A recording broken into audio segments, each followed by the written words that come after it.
Hi friends, இது ஒரு evening mini vlog. இது ஒரு அவுட்டிங் விலாகும் தான். இன்றைக்கி வந்து பார்த்திங்க அப்படின்னா, பாப்பாங்களுக்கு வந்து ஸ்கூல் ஆரம்பிக்க போகிறதுனால யூனிஃபார்ம் எடுக்கிறதுக்காக வெளியில் போயிட்டுருந்தோம். யூனிஃபார்ம், ஷூஸ் இது மாதிரிலாம் வாங்கணும். மோஸ்ட்லி வந்து பார்த்திங்கன்னா, இங்கே ஷாப்ஸ்லாம் வந்து டே டைமில் விட ஈவினிங் டைமில் தான் எல்லாமே ஓப்பன் ஆகிருக்கும். அதனால தான் ஈவினிங் டைம்லேயே அதிகமாக பர்ச்சேஸ் வர மாதிரி இருக்கும்.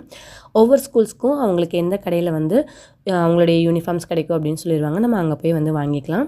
மோஸ்ட்லி டிஷர்ட்ஸு, ஃபேண்ட் அந்த மாதிரி தான். ஸோ அதனால் நம்ம சைஸ் வைஸ் நம்ம வேணுங்கிறத பார்த்து வாங்கிக்கிட்டால் போதும். ஆல்ட்ரு பண்ணுறதா இருந்தால் பண்ணிக்கலாம். பட் எடுத்து ஸ்டிச் பண்ணணும் அப்படிங்கிற மாதிரிலாம் இருக்காது. ஸோ பாப்பாங்களுக்கு வந்து பார்த்திங்கன்னா யூனிஃபார்ம் எடுத்துகிட்டு அவங்களுடைய ஸ்கூல் டேக் போட்ட மாதிரி ஒரு பேட்ச் ஒர்க் கொடுப்பாங்க. அது மட்டும் நம்ம யூனிஃபார்மில் அட்டாச் பண்ணுற மாதிரி இருக்கும். அப்படியே வாங்கிட்டு ஸ்கூலுக்கு தேவையான ஷூஸும் வாங்கிட்டு கிளம்பியாச்சு. இன்றைக்கி நைட் டின்னர் வந்து பார்த்திங்க அப்படின்னா வெளியில் வாங்கலாம் அப்படின்னு பிளான் பண்ணியிருந்தோம். எங்களுடைய ரெகுலர் நாங்கள் அவுட்டிங் எப்பாவது வெளியில் வாங்கணும் அப்படின்னா நாங்கள் இந்த ரமதான் கிரில்ஸில் வாங்குவோம். இந்த எஜிப்ஷியன் ப்ரெட்டும்